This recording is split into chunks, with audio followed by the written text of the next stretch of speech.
Hey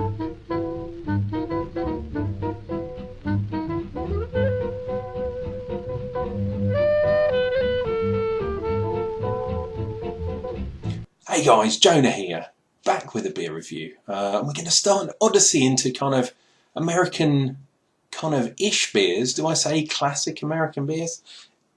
It's going to start off with this one, the Goose Island IPA, classic IPA style. I know it's American because this can is a 355, not a 330 as we get in Europe, and thank God soon to be out of Europe. If you live in the UK, I quite like the fact we're leaving Europe and going on our own merry way, and at least we can make decisions for ourselves. Anyway, I don't want to get involved in that ranting.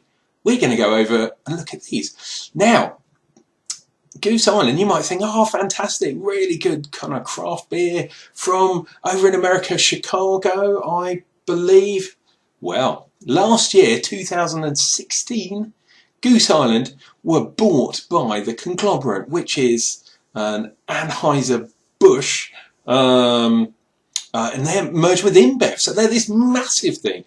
So basically, is this beer actually made in America, or have they contracted it out to somewhere else? Is it like Budweiser? Because as we all know, that's their main beer in America, Anheuser I mean, not Goose Island.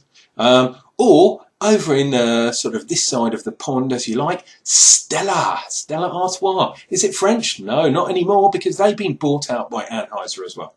Anyway, it's 2017, so they've been brewing this beer for 1 year. Let's see what it's like.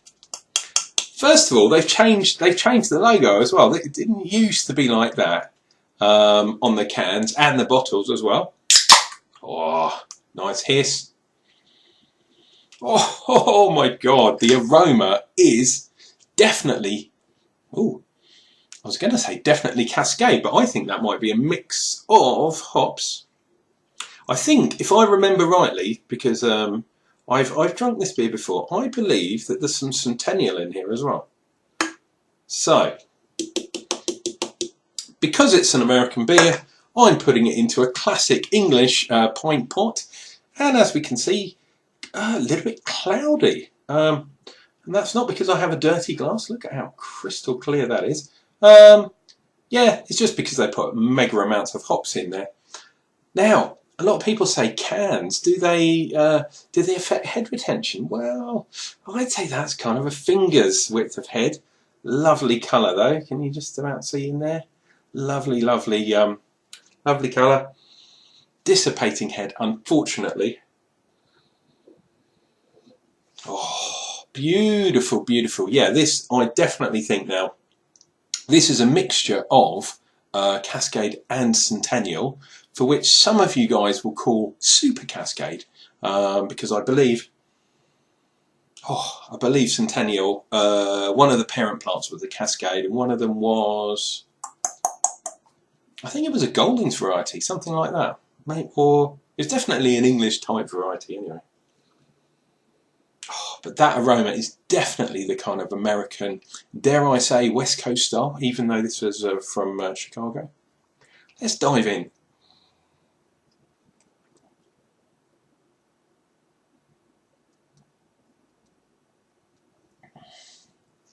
Oh, lovely.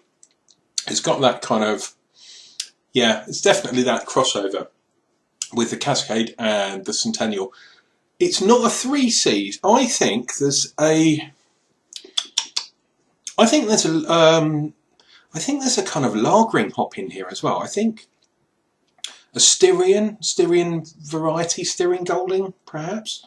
But it's definitely got that kind of crispness, that freshness in the mouthfeel that doesn't come from the those West Coast hops. So you've got that resinous, that kind of pininess, what I like to call that chewing gum, kind of bubble gum kind of thing going on. Pardon me, well carbonated, as always. But yeah, fantastic. Do we think that this is going for the kind of a crossover between the New England style? Because look at that, it is quite cloudy. And as you all well know, Uncle John doesn't necessarily like to follow styles, but look at that. That is definitely not clear at all. Could be leftover hops, you know, those oils, but maybe it's a crossing over of style, because as we all know, the big conglomerates like chasing different kinds of style, and at the moment you have a kind of toing and froing in America on the IPA front, at least, between the West Coast style and the New England, or some people call it the Northeast style, which tends to be a bit more cloudy. As an IPA goes, it's not that hoppy. I'd say, what does it say on the side? I reckon this is around 50-ish IBUs. It's not that high in IBUs.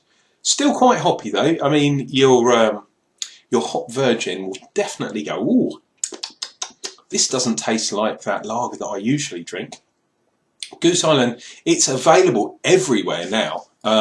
It's one of those beers you can pick up in the supermarkets, you can pick up in the off licenses, all over the shop. And that taste, yeah, it's really nice. I like it.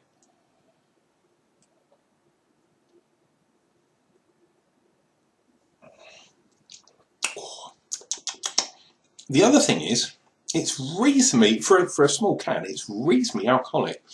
That definitely says on the side, because I just saw it, 5 and a bit, I think it was. 5.9.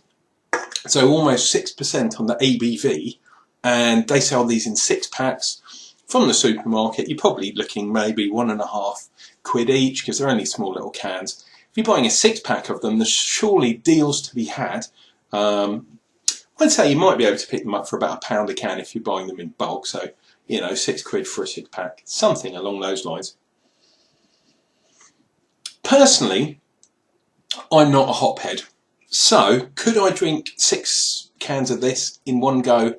Probably not. I wouldn't want to, I don't think.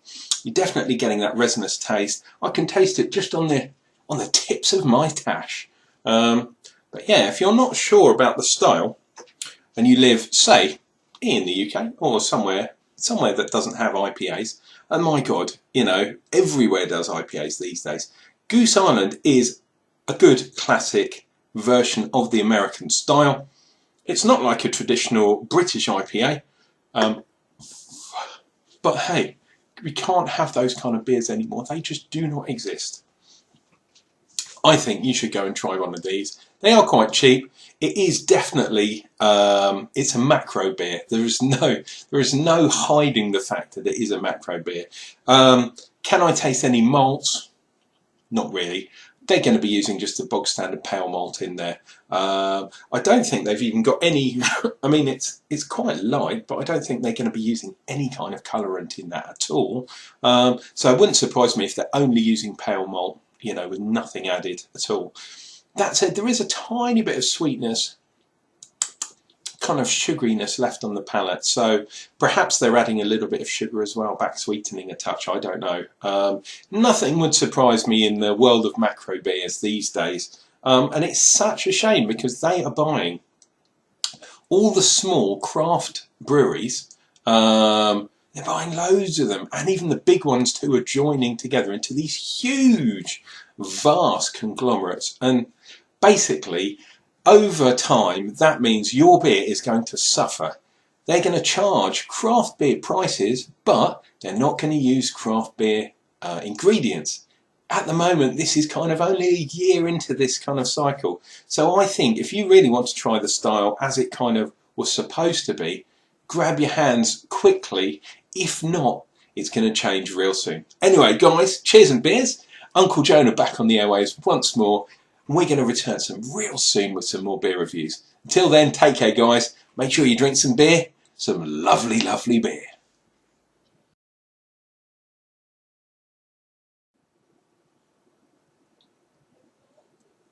Oh, IPA hoppiness.